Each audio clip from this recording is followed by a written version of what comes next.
আমরা জানি যে ত্রিভুজের পরিসীমা হচ্ছে ত্রিভুজের তিন বাহুর দৈর্ঘ্যের সমষ্টি। আমরা একটু চিত্রের সাহায্যে ব্যাপারটা একটু প্রথমে দেখে নেই যে ত্রিভুজের পরিসীমা আসলে কি। যে এ বি সি একটি হলো ত্রিভুজ, এবিসি হলো একটি ত্রিভুজ, আর এর পরিসীমা হচ্ছে তিন বাহুর দৈর্ঘ্যের সমষ্টি। তিন বাহু হচ্ছে কি কি? এবি যোগ বিসি যোগ এসি। এর পরিসীমা হচ্ছে ত্রিভুজের তিন বাহুর দৈর্ঘ্যের সমষ্টি হচ্ছে ত্রিভুজের পরিসীমা। আর মধ্যমা, ত্রিভুজের মধ্যমা হচ্ছে শীর্ষবিন্দু এ, আর বিপরীত বাহু এই শীর্ষের বিপরীত বাহু কোনটা? বিসি। আর বিসি এর মধ্যবিন্দু, আচ্ছা আমরা ধরে নিচ্ছি বিসি এর মধ্যবিন্দু হচ্ছে ই। বিসি এর মধ্যবিন্দু কি? ই। আমরা যদি এই যোগ করি, এই যোগ করলাম, তাহলে বলা যাচ্ছে এই হচ্ছে মধ্যমা। অর্থাৎ ব্যাপারটা কি দাঁড়ালো? ত্রিভুজের শীর্ষবিন্দু এবং ওই শীর্ষের বিপরীত বাহুর মধ্যবিন্দুর সংযোজক রেখাংশকে মধ্যমা বলে। তাহলে শীর্ষবিন্দু বিপরীত শীর্ষ বিন্দু এবং বিপরীত বাহুর মধ্যবিন্দু এবং বিপরীত বাহুর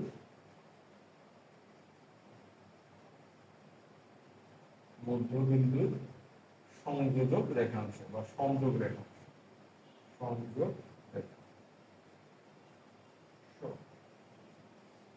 তাহলে মধ্যবিন্দু কি দাঁড়াচ্ছে? শীর্ষবিন্দু এবং বিপরীত বাহুর মধ্যবিন্দুর সংযোগ রেখাংশ। বিপরীত বাহু কথাটা অর্থ কি? বিপরীত বাহু হচ্ছে যে শীর্ষবিন্দুটা আমরা ধরে নিলাম তার বিপরীত বাহু। অর্থাৎ এক্ষেত্রে আমরা কি কোন শীর্ষ ধরছি? এ ধরছি, এই বিন্দুটাকে। তাহলে এই বিন্দুর বিপরীত বাহুটা হচ্ছে বিসি। বিসি এর মধ্যবিন্দু হচ্ছে ই।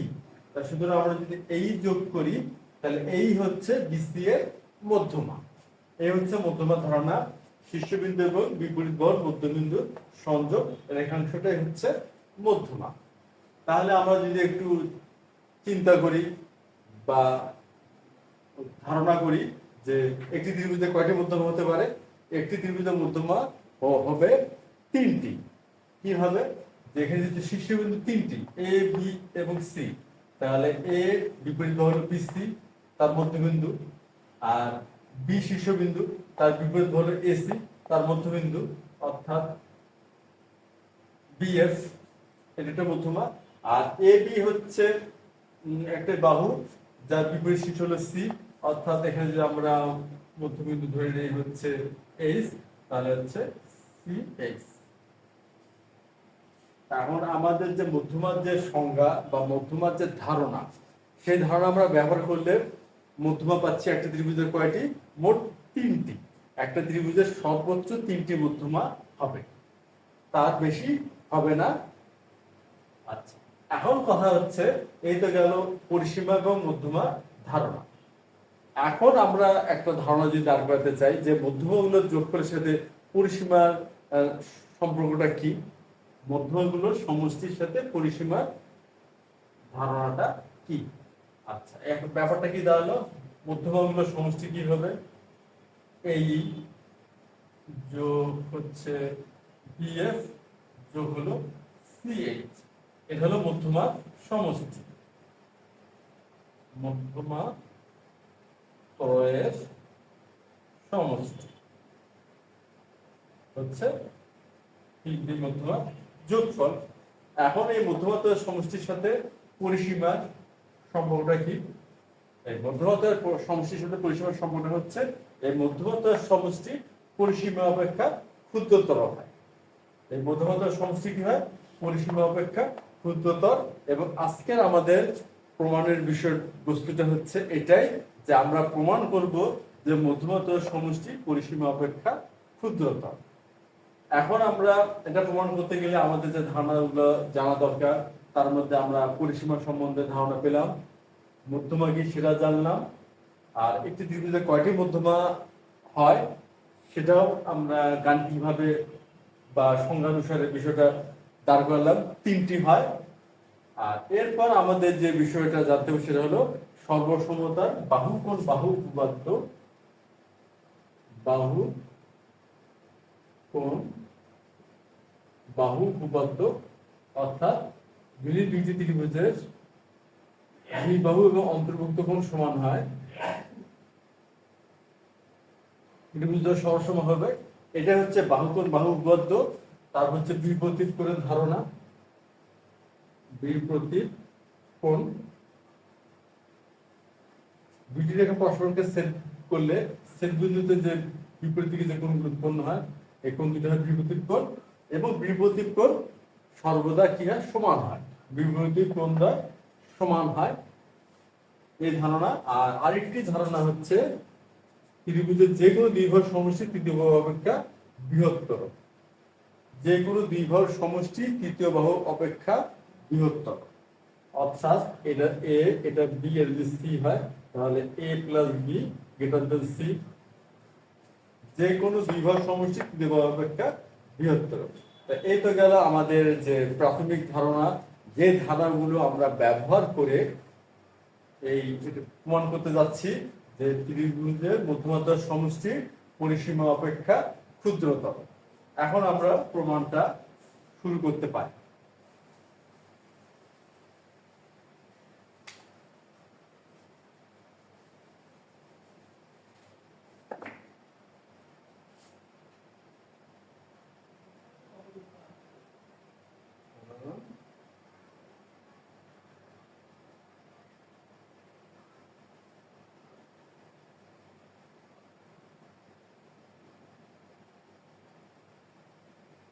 ত্রিভুজের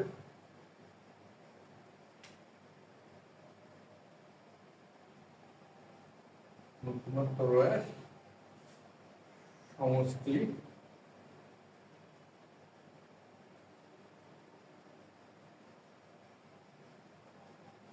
পরিসীমা অপেক্ষা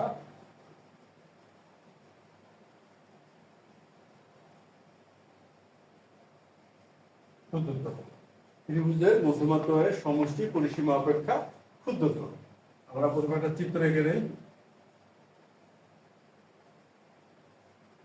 এ বি সি একটি ত্রিভুজ, বি হচ্ছে মধ্যবিন্দু, এটি যোগ করলাম, একটা মধ্যমা পেলাম, তারপরে হচ্ছে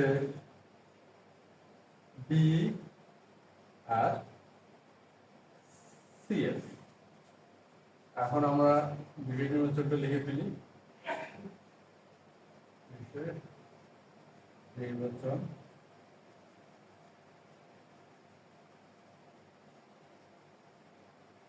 মনে করি ত্রিভুজ সি এ, এডি, ডিই, সি এফ,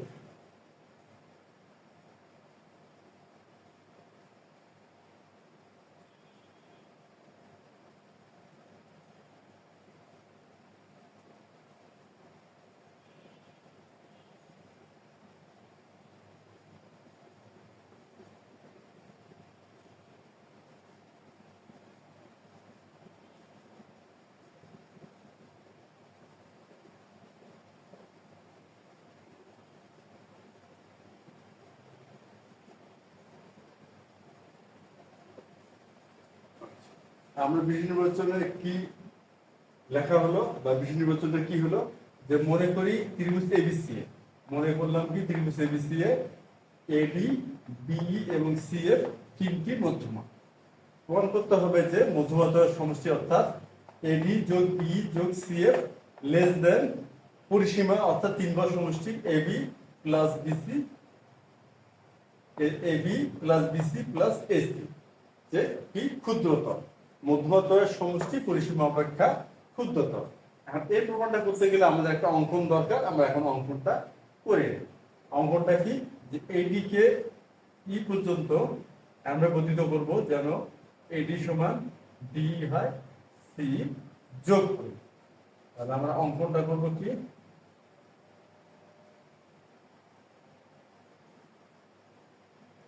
এডি কে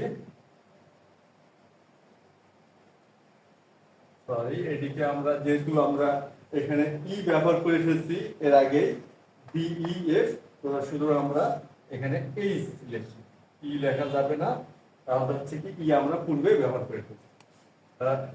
এদিকে এইচ পর্যন্ত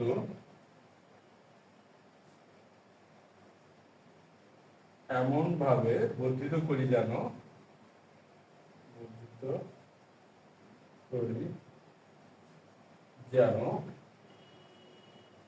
এডি সমান সমান ডিএইচ হয়, এডি সমান সমান ডিএইচ হয়, আর সিএইচ যোগ করি,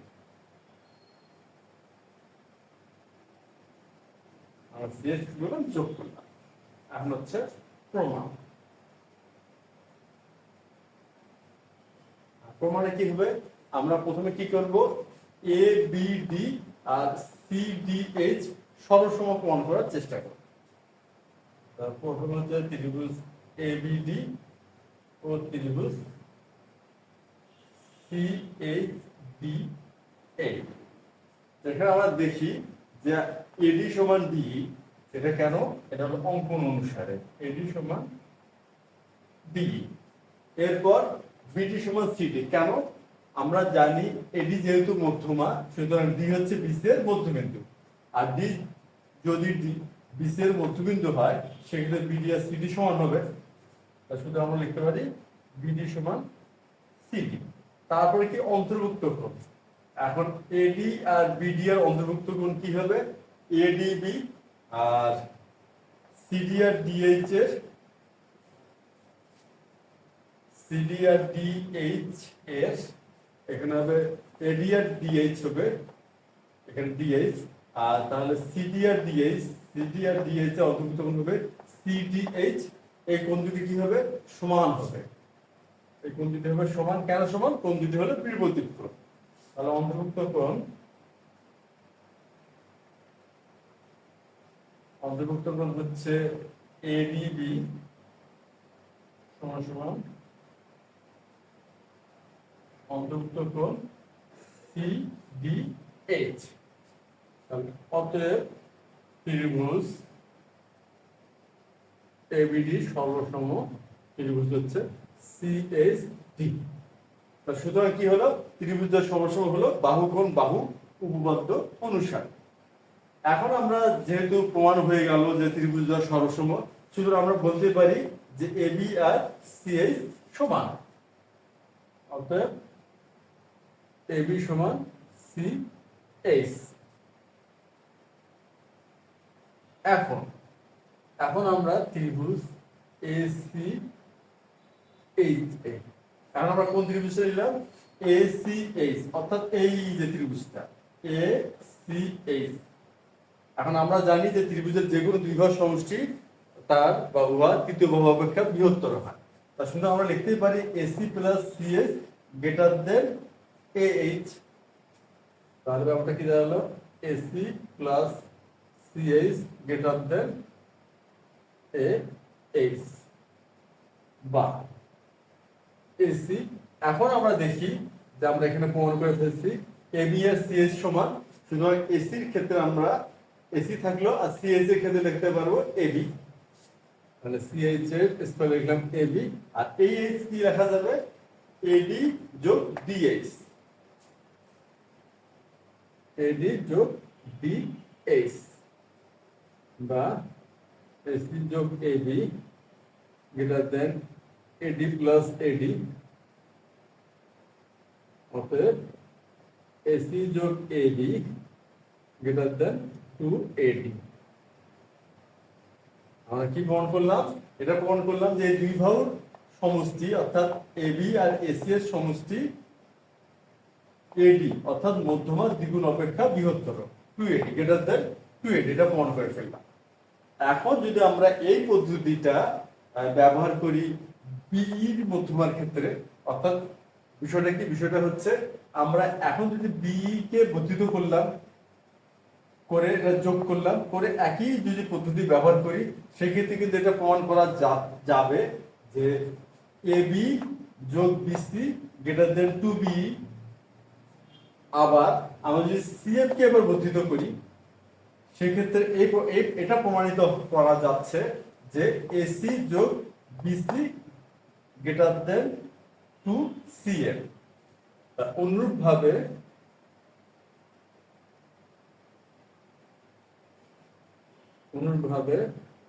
দেখানো যায় যে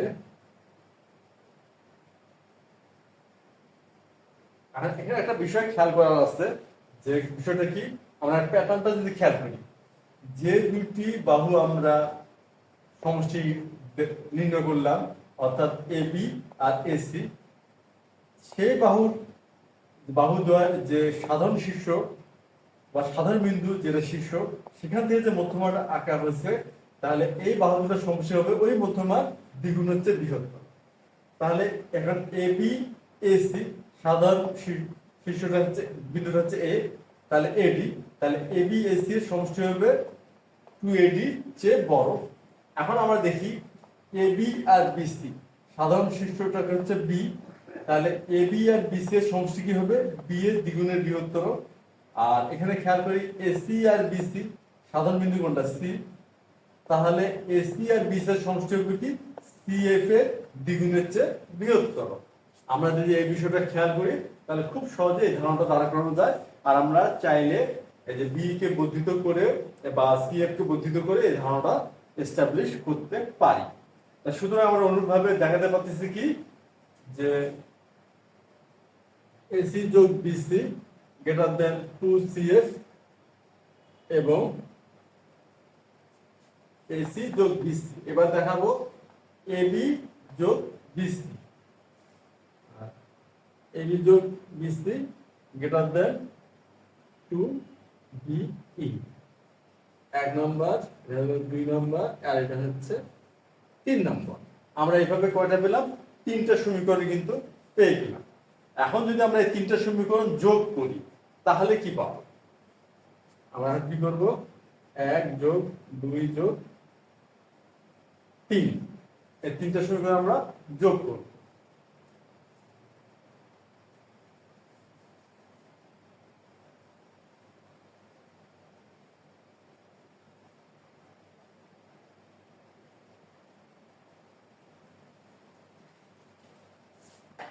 আমরা যোগ করব 1 যোগ 2 যোগ 3 করে। তাহলে এখানে আমাদের কি দাঁড়াবে, এবি যোগ এসি গ্রেটার দেন হচ্ছে 2AD, তারপরে হচ্ছে এবি যোগ বিসি গ্রেটার দেন 2BE, আর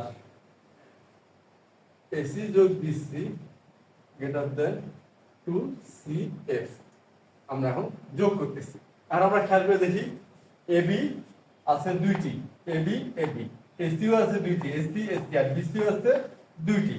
তা সুতরাং আমরা তো লিখতেই পারি 2AB যোগ 2BC যোগ 2AC গ্রেটার দেন 2AD যোগ হচ্ছে 2BE যোগ 2CF।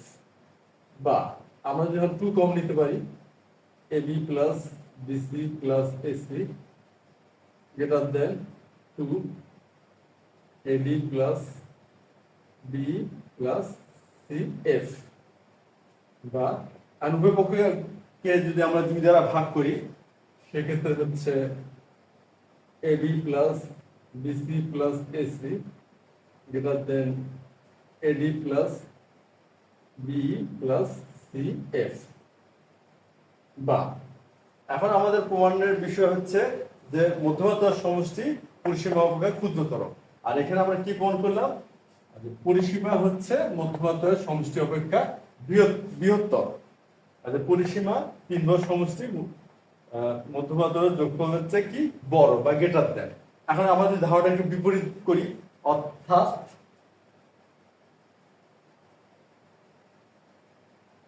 পরিসীমা যদি বড় হয় মধ্যমাত্রার সমষ্টি অপেক্ষা, তাহলে মধ্যমাত্রার সমষ্টি কি হবে, পরিসীমা হচ্ছে ক্ষুদ্রতর হবে। তাহলে অর্থাৎ কি দাঁড়াচ্ছে, অর্থাৎ দাঁড়াচ্ছে এডি যোগ বি যোগ CF লেস দেন এবি যোগ বিসি যোগ এসি। তাহলে আমরা তো বলতেই পারি যে মধ্যমাত্রার সমষ্টি পরিসীমা অপেক্ষা ক্ষুদ্রতম। মধ্যমাত্রার সমষ্টি পরিসীমা অপেক্ষা ক্ষুদ্রতম।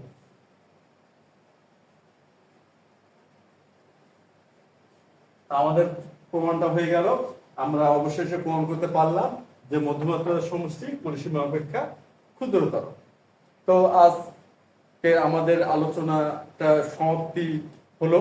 আমরা খুব সহজভাবে যে প্রাথমিক ধারণা বা বেসিক কিছু ধারণা ব্যবহার করে মোটামুটি সহজভাবে কিন্তু প্রমাণ করে ফেললাম যে যে কোনো ত্রিভুজের মধ্যমাত্রার সমষ্টি তার পরিসীমা অপেক্ষা ক্ষুদ্রতর হয়। তো আজ এ পর্যন্তই, ধন্যবাদ।